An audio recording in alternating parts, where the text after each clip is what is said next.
Good evening, everyone. My name is Rudy Page, and welcome to Under the Reggae Tree, celebrating Jamaica Day, and we'll be looking back at the 1970s and 80s, lovers rock and Jamaica's influence, high-rise flats, sound system boxes, amps, wallpaper, and much more. So we've got guests from Jamaica, from the US, and of course we've got my co-host Diane, Lady Diane from Serene Me, who's really is the initiator of this concept of Under the Reggae Tree here in London. Then we've got Dean Roden as well. You'll be hearing more from him, Brother Dean. Got Patricia. So we've got all other guests who will be introduced. So I'll first hand over to Diane. Diane, how are you doing? Long time no see. Long time no see, Rudy. How are we? We all well? Yes, trying our best. Good. Trying our best. So it's an honour to be on here with everyone. So I just touch on Under the Reggae Tree and how that started. So back in 2018, I was invited by a friend of mine by the name of Lloyd. He told me about a tree that was being planted in a place called Harlesden, which I call Mini Jamaica. It was 9 o'clock in the morning, and so I had a church service at 10:30 to attend. So I went along to Harlesden, and there was dignitaries, and they were planting this tree. And we have an MP by the name of Dawn Butler who said, "Oh, you can't be wearing pink and not be in our picture." So there I was in the picture. So they planted this tree. It doesn't actually look like a reggae tree at the moment, but it's got a great influence. A year on from that, we celebrated the reggae tree, and they put a plaque there, right at the bottom of the tree. Not the best places, and we had Carol Thompson, we had Janet Kay, Victor Ramir Evans, and many others. And then we had a show which was amazing. So then COVID happened, and that tree looked pretty sad.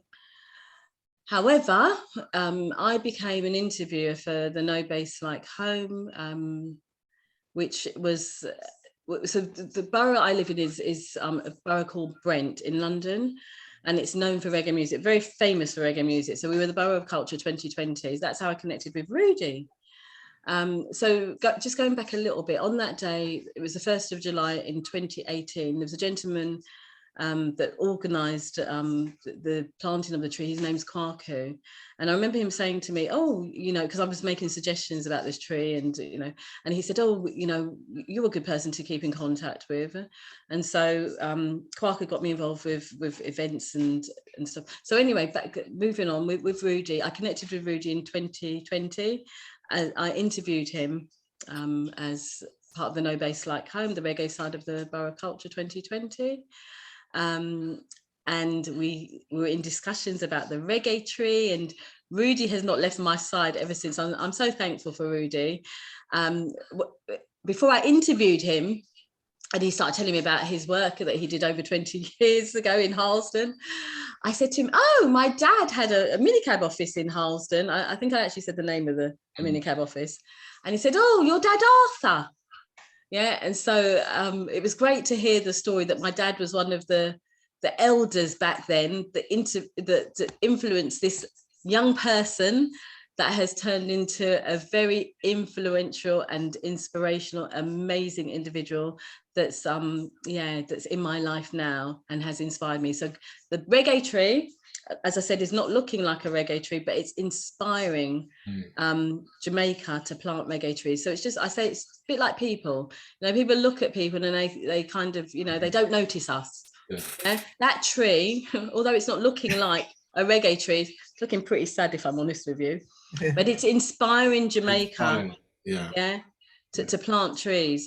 So we must not underestimate the power of people, of trees, of whatever, because behind what we see, there's a lot more. So that's a powerful story right there. Thank you very much. Brother Dean, over to you. Okay. Um, thank you for this opportunity. I feel very honored to be here this afternoon. Um, the reggae tree hit me.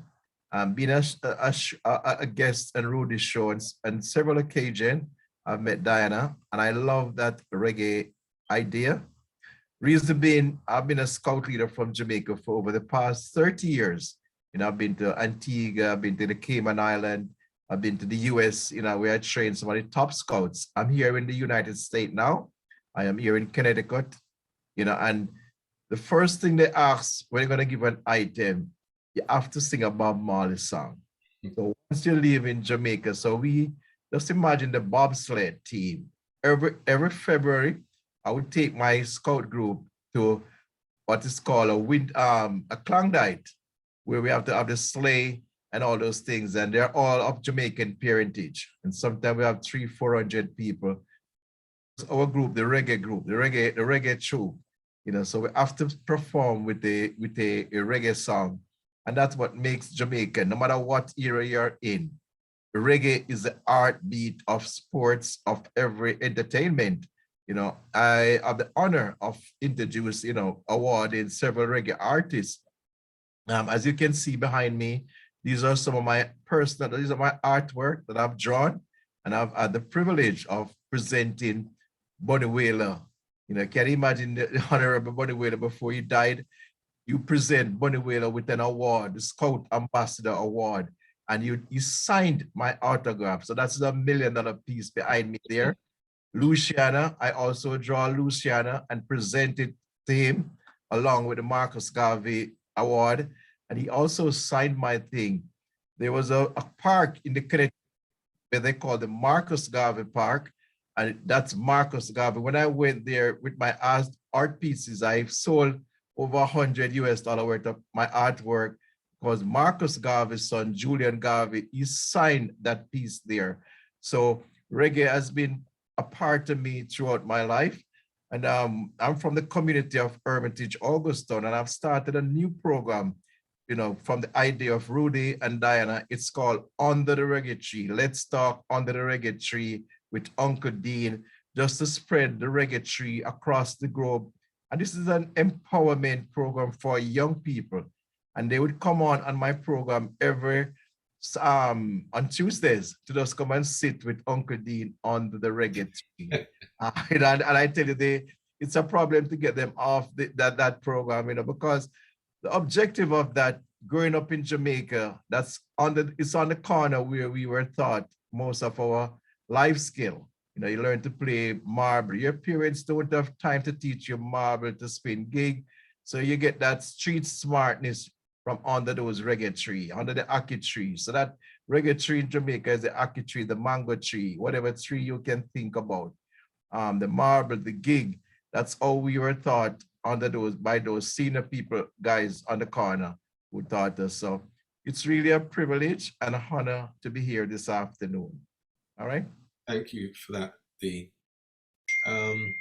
Edmund, as you're a guest, would you just like to say a few words? Then we come to Patricia, then Dee, then Diane can introduce our guest. Well, I'm Edmund Loban. I am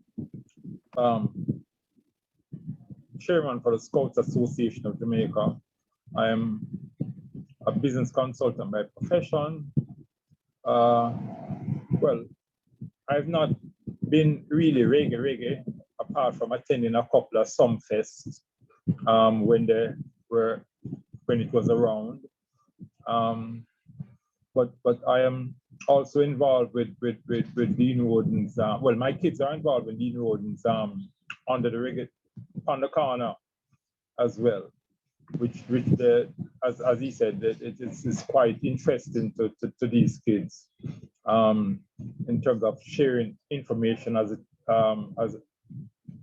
relates to their growing up and what they do at school and all that sort of stuff. Yeah, that's me. Great, thanks for that, Patricia.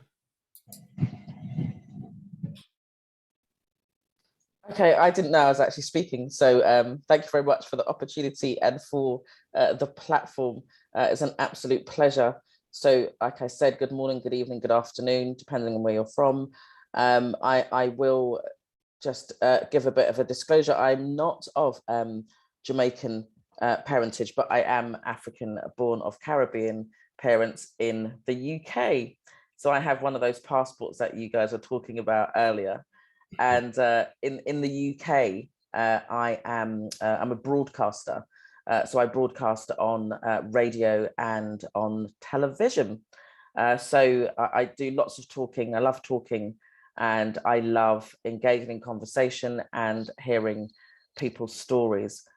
Dean and I were talking about qualifications. I'm also a qualified psychologist, psychotherapist. I'm really always interested in the well-being of everybody. And I've worked with children and families for over 30 years. Not been a scout, but a girl guide back in the day. So I did that. In fact, brownies as well. I did brownies, girl guides, and all of that. So I'm sure that shaped me into the person that I am now. So yeah, so thank you very much. It's great to be under the mango tree because there's no sun here, there's no mango. So even if I just have to put on my video light, because I'm just looking kind of pale, I'm not normally this light in complexion. So thank you very much for the opportunity. Thanks for that. Diane, your guests, please.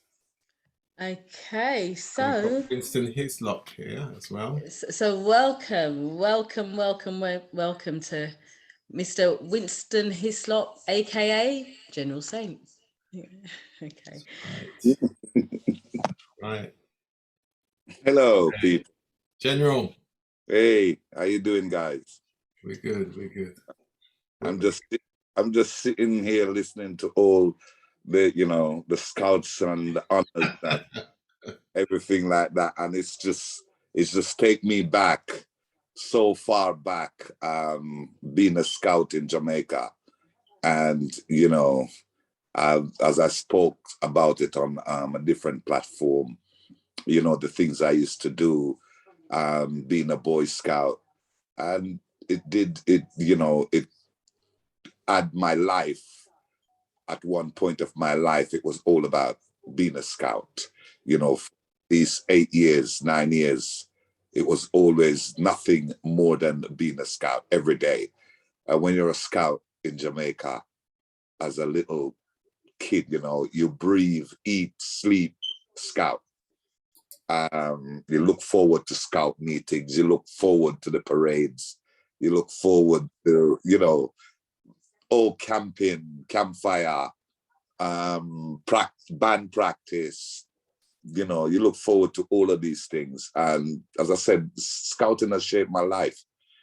I've been in the UK, probably most of my life. I went back to Jamaica and lived in Jamaica for all the 90s. And then I came back to the UK. And, as probably a few of you guys on this platform know, I'm coming from a musical background in terms of, the things that I've done in my life with music. I do think that I've opened up a lot of doors for reggae music. I've taken reggae music to places that, a lot of people haven't been. I've taken, reggae music all over the world. I've done all the BBC vision, I've done every television station in the UK, doing what I do. And I also like to do my charity work. And this is something that I see that I really like and which I would really like to get involved. As people in England knows, when the Grenfell Tower burned down, I'm one of them who did a song. I put 27 artists together to do a song for the victim, which it's out there. Never sold it or anything like that. Just wanted to do that. And now, I've just started. Well, I'm not just started. For 4 years, I've been working on a different chapter in my life, because, you know, music has done a lot for me, and it take me to the place where I am right now, and which is a Soldier Kingdom Rise. You might be thinking, what the hell is Soldier Kingdom Rise? Well, Soldier Kingdom Rise is a video game that I'm in development with in the last 4 years. So not only developing Soldier Kingdom Rise, but I'm also writing the old story for Soldier Kingdom Rise. I've written a book that's out now called Rebirth of Maroon Warrior. Out now, you know, you can get that anywhere. It's Nani. It's about Nani, but what I did with that story is to write her story from my perspective, from how I see it, because everybody feel like, you know, this they say that, but I wanted to do something. I wanted to give Nani a story, and that's what I did. My book is fiction, but the narrative is real. So now, you know, I'm planning a theme park of Soldier Kingdom Rise in Jamaica, which is what you're seeing on screen now. It's part of what we're working on. But the video game come first, and this is for Jamaica, because this would be the first video game that's ever based around the island of Jamaica. It's a massive production. It's not, you know, just any little normal little game that is here. It's, you know, we're going for a AAA game, because we want to build Jamaica. We want to put Jamaica on the map for other things, technology. So this would be my contribution to Jamaica, and also to the Maroon, also to the Scouts Association, which is the things that shape my life.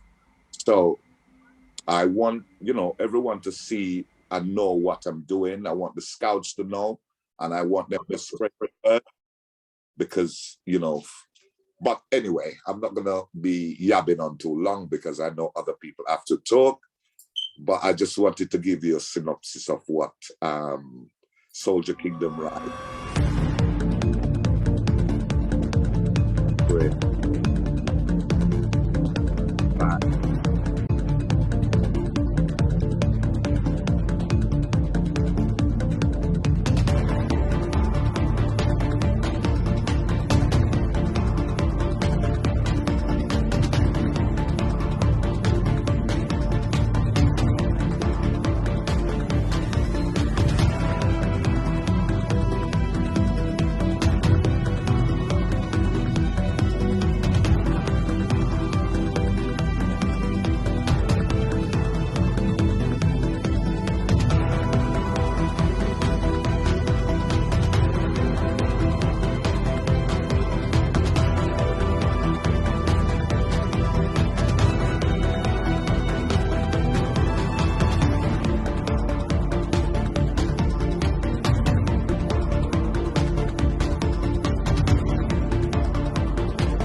That's the story.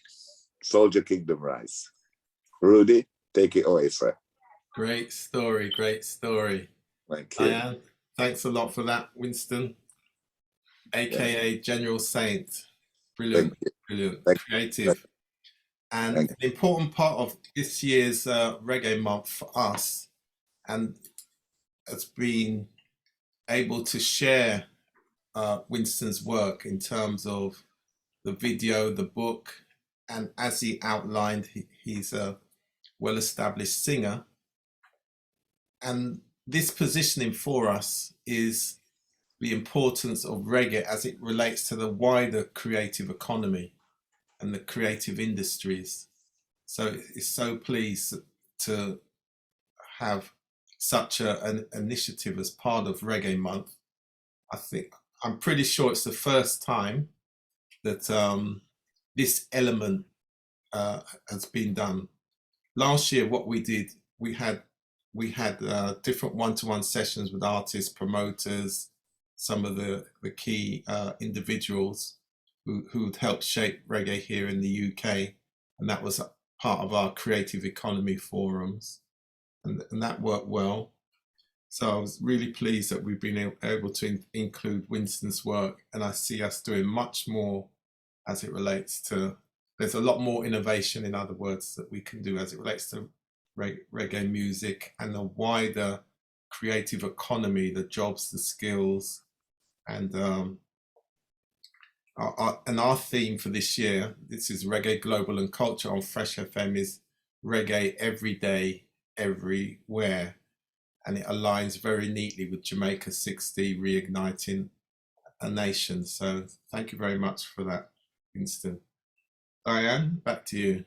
Can I just say, so it is an honour to be a part of the Saints team.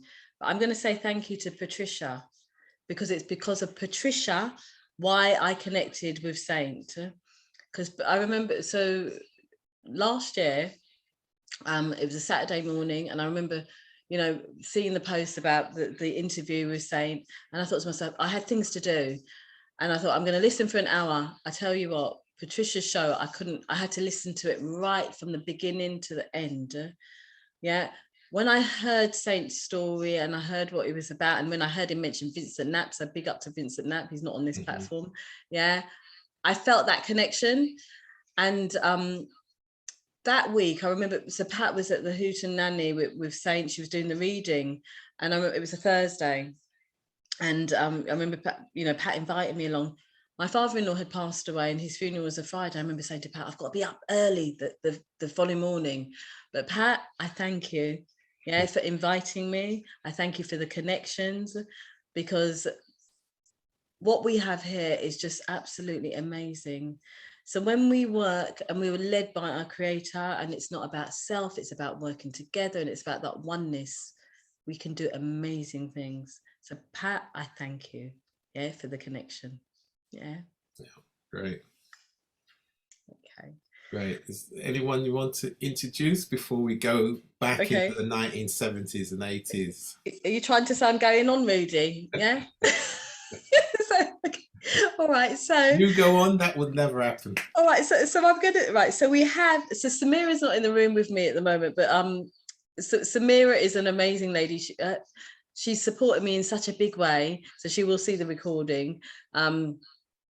So it's an honor to have her. She's the snacks are here and everything. So my husband and her husband passed away on the 23rd of May. We've been on that journey together. She's been a great support, and I love her to bits. So although she's not in the room with me, she's on the platform. She's out of the room doing something else at the moment, but yeah, so big up to Samira. So we also have Shirley, who I call Sister Shirley. So so welcome to you. Do you want to say a few words? I'm just glad to be here. So thank you for inviting me, and I'll just quietly listen in. You got Carl Williams. Is it the Carl Williams I'm thinking of? So Carl Williams, I don't think you're one of my guests, but you're you may be. I don't know. Maybe it's not Carl Williams. Yeah, man. Carl Williams, you can say something. Carl and myself was from Okay, that's on your side now. Okay, all right. Yeah. Hi, Carl. So yeah, man. Back in the days in Hermitage, we would take the projector, go around the community. So Carl would take the projector, walk into Goldsmithville Hermitage, and I would walk with the two flames. And those flames would take us 3, 4, 5 hours. So Carl, welcome. Welcome, Carl. Welcome, Carl. Right. Okay. Yes. Okay, yeah, so thank you, Rudy. Oh. Great. Okay. Yeah. That's probably the same call you're thinking of, Rudy. That's me and Dean together. Okay, okay. I'm just All right. sitting listening. It's the second time I'm really listening, you know? Really? Okay. Yeah. Okay. So All right. I'm here. Yeah, Right. Dean, my partner, man. We started the scout together. Excellent. Excellent. All right. Everybody knows Dean is the chief scout, man. I know. That's the captain. Okay. Oh, captain. Okay, yes, even better. Captain Roden. Captain Roden. Okay, that's a new name for him now, captain. But the problem is, there's another captain, Yeah. and that captain will think that Dean is going for his position. I'm not going to mention his name, and No, he'll see Dean as an ambitious man, and it will cause some issues. You know, you can't have too many You can't have two ambitious men at the top. You realize that? No, Carl? no. Yeah. All right, so I'm here. I'm listening. Okay, thank you. All right. Right. Right, so, Okay. Carry on. So Maureen, we heard from Maureen earlier on. I've never met this beautiful lady. So I know she's at work, so I don't know if she's Maureen. Are you able to say a few words? Okay, so I know she's at work, so she spoke earlier on. So I connected with Maureen a couple of years ago. Her granddaughter was unwell. She was in intensive care, and we connected, we prayed, and it's an honor to be. I'm Facebook friends with her, and we've spoken on the phone as well. And I hope and pray that we can meet one day. Jamaican heritage, a beautiful lady. So yeah, it's an honor to have her on here today. Who else have we got? So Samira, Jacqueline. Oh my goodness. Hello, Jacqueline, and welcome. So Jacqueline and I, Jacqueline, do you want to, we met at the Jamaican High Commission, didn't we? I think, was it the launch of it was International Women's Day a couple of years ago.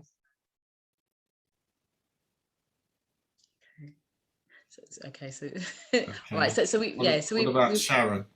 And then Sharon, Sharon, is it my Sharon? Mrs. Dennis, is that you? Okay. Right. So I think it is Sharon. So Sharon is a great friend of mine. I've known for years, and I believe it is her. Just involved in so many ways in the community. I won't reveal her profession because she always tells me off. Yeah, although it's one to be very proud of, and she's a woman of faith. So it's an honor to have her here today as well. Okay. Well, thanks for that. Now, we're going to look back at the 1970s and 80s. So, Diane, I'm not sure if you're of a certain age, but I know General Saint will appreciate this. So I'm going to bring General Saint back on for some of his memories.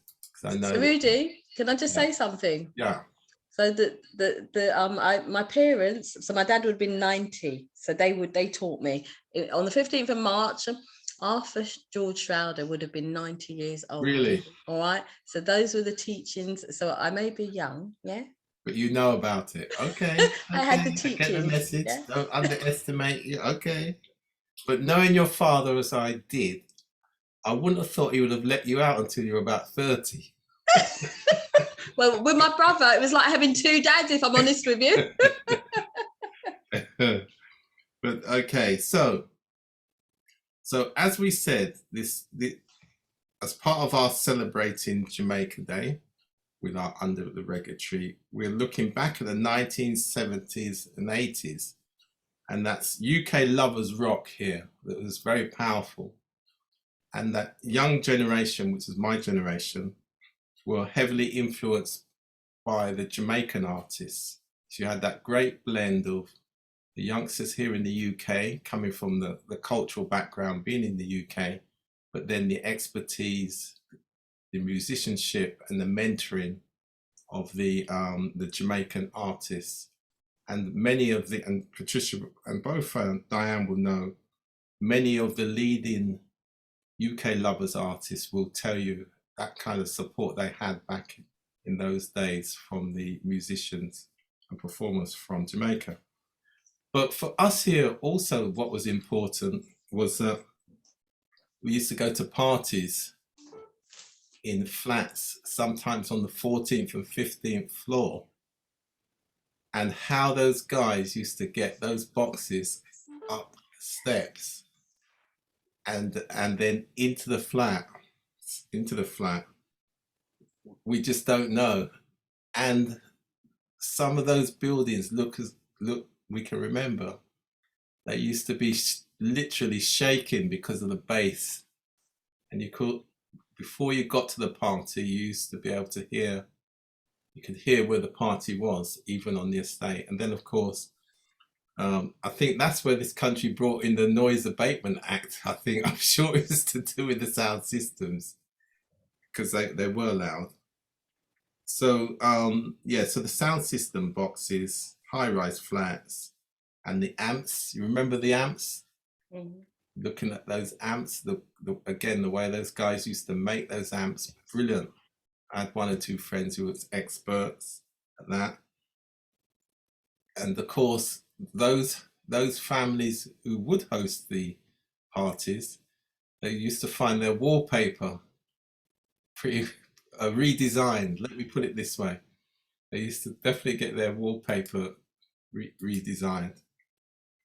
And there's many more such memories as well. In fact, somebody was telling me the other day, he's not on here today, that he used to be one of the people who used to be carrying the boxes up 14 flights of steps just to get him free, because that was the deal. If you help carry the speakers up into the party, then you get him free.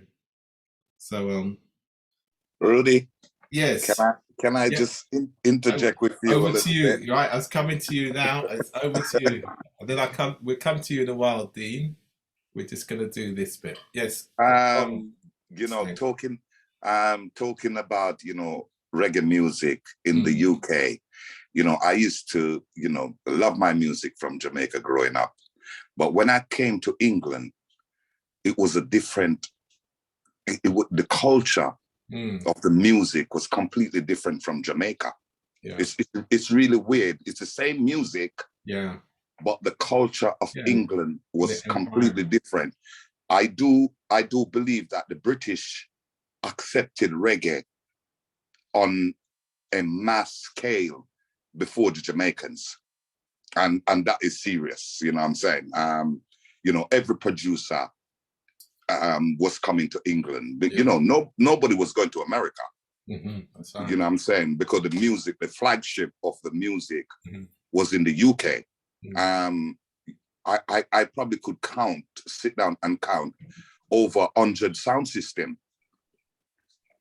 that was playing from Wednesday night right back until Sunday night. Yeah. Right. You've got, clubs and I used to move from one club to the next, and you used to have what we call shubin, where that will go until 1 o'clock, 2 o'clock in the day. You're coming from shubin and people are going to church or coming from church. You feel really, really messed up. But the music was vast and it was selling massively. The record shops on the weekend in the UK, in London alone, Friday, Saturday, the record shops are packed. Everybody getting the new record. And Jamaica was very good at capitalizing on that because they were making music fast. I think it was the fastest country in the world then in making music. So the music was coming out of Jamaica on a scale of, so much, 100 record releasing out of Jamaica a week. And they were all selling, they were all doing something. They were all making some kind of impact. So this country was such a flagship for reggae music. 78, I came here in the 70s. The 80s was phenomenal. Because the 80s was when the new wave of music starts, what we call dancehall, not what they call dancehall today, but what we call dancehall, the arrival of Shabba Ranks, the arrival of all these great Super Cat, these great artists emerging through in the 80s. So the music, reggae music, 70s, 80s was a phenomenal time for reggae music in the UK. Phenomenal. I mean, I can't speak for the 60s because I wasn't here in the 60s. I was a little boy growing up in Jamaica in the 60s in my scout and things like that. But the 70s and the 80s I can speak for. Late 70s, 80s I can speak for. You know, we transformed this country musically. Because when I get into music 1979. My first record was a #1 record. My second record was a #1 record. My first album was a #1 album. So, and you guys know, you know, we create such an impact. And we were here, but what we were doing, we were performing on Jamaican rhythm tracks. We were recording on Jamaican rhythm track because one of my best friends, you know, at the time was Henry Junja Laws, and he was the producer of the 80s. You know, you've never seen one producer have 10 tunes in the top 10. You know, Junja Laws was doing that on a weekly basis. So, you know, yeah, that's basically what I've got to say. And sorry to top it off, Patricia, I thank you for everything that you've done for me during my book tour. You've been phenomenal. Trust me, you've been phenomenal. You've done such a wonderful job with me. And Diane, I love you to bits. You know, you are one of the most beautiful person I ever met. You know, your soul is bound to where it's gonna go. And nothing can change that. I love you guys. Rudy, you know, since I've met you, you've been phenomenal. You've been exceptional. I love your, you know, the way you do your thing, the way you articulate your work. It's brilliant. So thank you guys for being here, for having me here, I should say. And sorry, but I really do have to leave you guys as well because I'm doing some writing. So, and I'm on a schedule. So thank you guys very much for having me here. Dean, we will talk as soon as. But King Hislop, before you go, Sir Hislop, my brethren, yes, respect, because actually, I think for me, you were one of the people for sure who paved the way in the UK. Right. And so because of you, I am, because of you, we are, because you paved the way for us so that we knew that we could have the opportunity that you had set in stone for us by being one of the very first Black musicians that in the UK we could actually look on television and see some Black representation. Exactly. Because we never saw any Black representation. And as you said, you were on every single channel. And I think there are very few people that can say that. And so I thank you for the, you know, the great words that you've said about me, but you're able to say that about me because you did what you did. So, you know, maximum respect goes to you. And I love you right back. I love you straight, babes. You better give Diane the last word before you go, Saint. Well, you know, one word. Unconditional love for both these ladies. I met these ladies a very, very important part of my life. Yeah. And they basically show me that, you know, you can do and what you can do, what you can create, what what you're capable of. They give me that, they both give me that incentive to do that. You know, I'm saying to everyone on this platform today, I've never written a book before. I've never ever, you know, even attempt to write a book before. And, you know, within the last year, I've written 2 books. I'm 62 years old. You know, people would say you should be doing this when you were 20, but I wouldn't have met these people when I was 20. So God knows what he's doing. And, you know, I want to do something really, really great for my island and for other people, you know, for other island who is going to support me in what I'm doing. I heard Patricia came on and she said, well, you know, she's not a Jamaican, but she's blah, blah, blah. Hey, girls, we all Africans. Exactly. They just split us up. You know That's the all they song, did.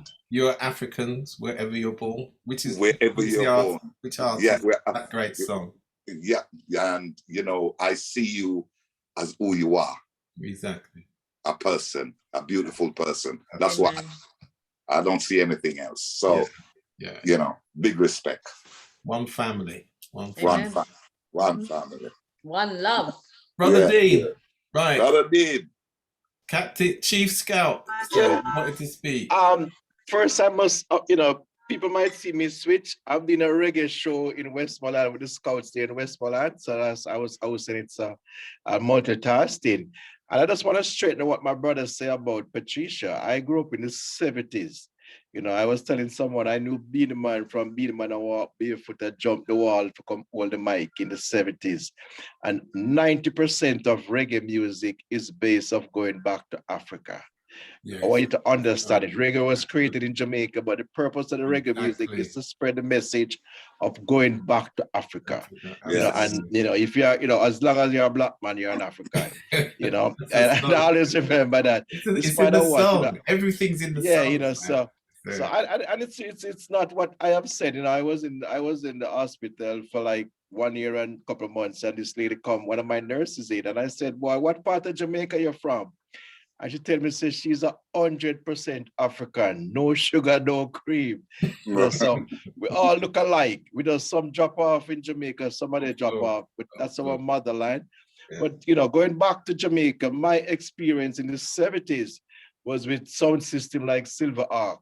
You know, Silver Ark was what they would call all the churches. Augustown, I think, is one of the community that have a lot of churches, and they would have these churches, you know, on a Sunday evening. So you have a thing they call after church jam. Because we respect the church, one thing with the reggae music. So all these DJ get the privilege of going to the after church. So you have to go to church, you know, but reggae music is a part of our culture. You know, so I have the honor of, as Mr. Great in the Coconut for Bob Marley, myself and Carl, Jimmy Cliff. A lot of people only hear about these artists. But can you imagine they playing football on the street and having all these great artists play against you? Because how I meet these people, 12 Tribe, these people were a member of the 12 Tribe of Israel. I didn't put my for the other meeting, so them said, Dean, everybody in your business. But these people were a member of the 12 Tribe, and for most of you, what 12 Tribe is. In Jamaica, Rastafari have different religion. So you have the Bobo Shanti, the Naya Bingi, you know. So Bob Marley was a member of the 12 Tribe of Israel. So that's why you see Rastaman have different hairstyle. And the guy that cooked for Bob Marley, he was my neighbor. So you can imagine how fortunate I was. So all Jimmy Cliff and all those guys, they would come and have their box lunch right by my house. And as I look at you, I really want to go to the coconut, you know, because you want a coconut bump, you want to look at carrot thing and things. So we play skimmage, three aside. So the 12 Tribe would have their team with all, you know, we are great street ballers. So can you imagine Bob Marley watching a kickball on the road, and you never recognize all these great, you know, these artists until they look at me and say, wait, you know, so I used to come sing. I am, you know, Sangy Davis. Sangy write 3 songs for Bob Marley, and he was a chef. And that's what Sangy told us. Sangy said that's how Bob Marley come one night for him to. Right? Them always come all the hours, and after the rehearsal, they would come come by to have their lunch. And him say Bob drive up one night after the hours. And him say, what kind of food you want now? And him say, no, him just say, he's a singer. And Sangy said, from there, Bob said, put on your pot and come. And from there, Sangy put on your pot and stand. And you know, these are the words of Sangy Davis. And it's an honor for me, you know, so when you know all of these people, and Carl can back me up for that. So Carl Williams, they can take it from there and You know, Carl was we were president of the Citizen Association of the same community. So Carl was a part of the association too. Carl, I made a point all a while, so Carl, your time now.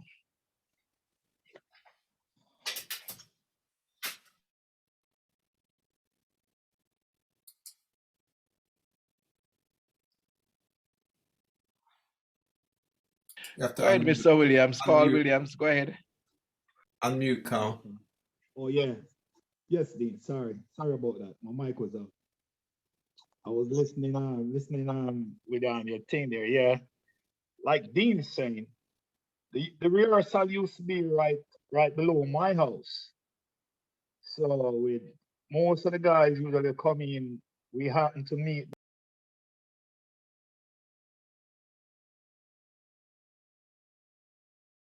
Carl, you've gone back onto mute. Yeah, not even recognizing them much because you see, it's like an everyday life. You happen to just meet these guys, and then a part of the time I usually like go into the studio, do my rehearsal with a few of them. But then kids come along. I said, you know what? I can't really keep up with the kids and be at the rehearsal, so I dropped the singing career. Okay. Still, I dropped the singing career. So But what was Carl Williams? Did you use that, or did you have another name? no, well, we usually go with a group, LG Mac. Okay. Yeah, you have Seaton was a part of my group, All right. and Albert Mac to go, anything like that. I'm on my phone. These things are coming in. Let me see. We've lost you. No, you see, I'm using my phone. I never get on my laptop, so now everybody try to call me now. Oh yeah. Okay. That's what happens. It's actually cutting out my video. Yeah. But That's yes, right. I used to be a part of the music team, and then I get into the party part of it. Mm. The guys then usually say my house was the White House, the best party keeping Hermitage. Dean can testify to that too. Mm. You know, as a youngster back then, me and my friend rent a whole house, and then we were the party animal. We just moved the furniture out. Really? Yeah, and everybody come party that night, and before daylight, we put back the furniture inside. So it's a part of me. I came to New York. I started a basement jam, like doing anniversary weddings and things like that. Mm. Went on for a while until the wife said, you know what? I'm praying for this thing to stop. But it's still in me. I still have my system queued up, and every now and again I just play. Okay. You know? So Yeah. it's a part of me. Yeah. I was gonna say that's with you forever. That is. Yeah. Yeah. No. So I'm happy to be on the platform today, just to hear and listening, you know. Yeah. Because Dean been telling me a lot about this. Rudy. I said, I got to get to Rudy, man. And the thing about it, my son just fall right into it now because he got his own label. He got his own little studio going on. But, you know, I try to stay away from it. I just watch him going through. Okay. So Well, you never know. One day we might be just on the platform, you know? Yeah. I mean, you know, when he's ready, Yeah, definitely. Send the MP3 up to us on Fresh FM Radio London. We're previewing. We will. Because I will, Rudy. Yeah, because we have this show called Kingston 7 Beats. Yeah, I know. I saw Dean send me the info on it. Right, and it's for so up he got and his coming. own label and everything. So excellent, and this is for up and coming artists. That's basically it. But you know, it's coming from the head, so it's embedded in the young one. Of course. All right. Thanks for that, Carl. Nice. All right. Thanks, Rudy. I'm sorry. Carl, you can just tell us people, Carl knows several artists that you have encountered with. So you can just, you know what I need to know the artist who was living in Hermitage. So Carl, you can just give me a list because you're such a hard man to get. Who you have sung with and juggle with, you know? Carl was a party man, you know, so you know the artist then by name, not, you know. Yeah. Well, you remember Prilly, all right? Yeah, I've met Prilly. Right, and then we lost Alton Ellis used to be there. Mm. Yeah, Al Brown. He was on Bailey Road. And then a few more guys from over there. Mm. Mm. Town too. Yeah. Like Dwayne Stevenson. Yeah. Yeah. Rich A heritage. few more guys from, it's like off the top of the bat now. It's like I'm not even thinking about them like that. You know what I mean? That's right. But it was just like, it's an everyday life, you and the guys there rolling around. Mm. You know? Mm. So, Right. but there was a great rehearsal going on in Hermitage, man, right on Bailey Road. Okay. We look forward to see that. Nice. So, and I'm glad that that's just a few, Yeah, no, it's great, and it's good to capture your memories because we it's recorded. Yes. And it'll be out. Yeah. Anyway. So thanks for that, Carl. Diane, we've got 5 minutes. All right, Rudy. It takes us to 11:30. Yeah. So do you know what, Rudy? So I'm just thinking about myself and going back to the legacy of my mum and dad. So my mum and dad, they're all from Maxfield Avenue. Yeah. So I've said this many a time, but I'll say it on the platform. So my dad lived at number 31 Maxfield Avenue, right by Channel 1 studio. Mum lived at 32. Yeah. Or the other way, down the other end of the road by the church and near the gully. Yeah. So I grew up on reggae music, and I'm thankful to my mum and dad. So especially my mum, because my mum used to say, listen to the words of music. And she was talking about Bob Marley's songs, those conscious lyrics. Yeah. So there were certain songs that when I used to go out, when they allowed me out, Rudy, yeah. Yeah, there's certain tunes I wouldn't dance to because they were derogatory tunes. So it is about the conscious lyrics. And I also grew up on love. Yeah, and what comes to mind now is like Dennis Brown's Little Green Apples, beautiful love song. So I also remember 1987, a trip to Jamaica, where I was crazy over Maxi Priest, and I went to a stage show. My cousin Carl, who lived on Maxfield Avenue at the time, bought Pinchers, who was going out with a cousin of mine who I don't think I actually met, but he brought Pinchers to Maxfield Avenue to meet myself and my cousin Kamla, who was from Canada, and her cousin Nadine from New York. We then went to a stage show, and Pinchers was appearing there, and then Kamla saw someone who took us backstage, and we met Admiral Bailey, General Trees, and I remember I was shy, I was young then, and I remember I didn't know Maxi Priest was in Jamaica. I went backstage, and I saw Maxi Priest. I just went up to him and I said, "Hi, Maxi," and it was there that I met Leroy Mafia, and Leroy, to this day, Leroy and I are great friends. Samira, who's on this platform, back in 2018 when we lost our husbands, Leroy arranged for myself and Samira to be at the Sanchez concert, Sanchez and Beres Hammond. I remember he was abroad, I think in Germany, back in Lucian at the time. So there were great memories. So back then, back in 1987, I spent half a day with them in Blue Mountain Studios, met Slime Robbie. I remember going to Sugar Minott studio in his house with Mafia. Yeah, so there's great memories. And so it's a great honor, and a privilege. I also know Junior English, who I've known since I was a little girl. Donna Hines, whose dad was Dimples, who passed away in 2018. So Dimples was a member of the Marvels. He grew up with my mum and dad on Maxfield Avenue. So Donna and I have a very powerful story. We only connected in 2020, but she calls me her twin sister and I call her mine. Absolutely amazing. When we met, it was like long lost family last year.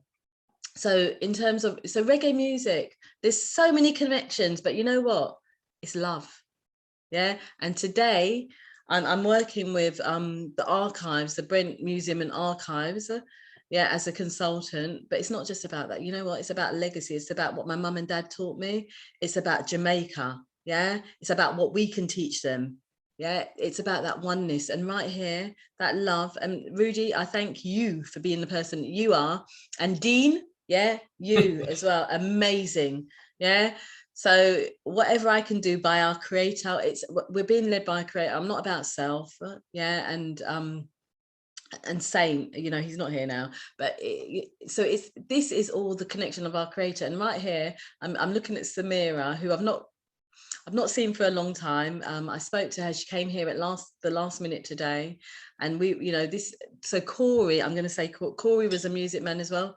Tetla, he was known as, yeah. So you know, there's lots of connections here. That spiritual connection is about how we are guided. So that oneness, that love, that unity. Big up Jamaica. And on that great note, big up Jamaica, reigniting the nation. Thank you all for joining us on Under the Reggae Tree with Diane and Rudy, and the guests, our Chief Scout Dean, Patricia, Carl, Edmund. Thank you all for being on this platform. Take care and have a good evening and a good afternoon. Thank you and goodbye. Thank you. Thank you, Rudy.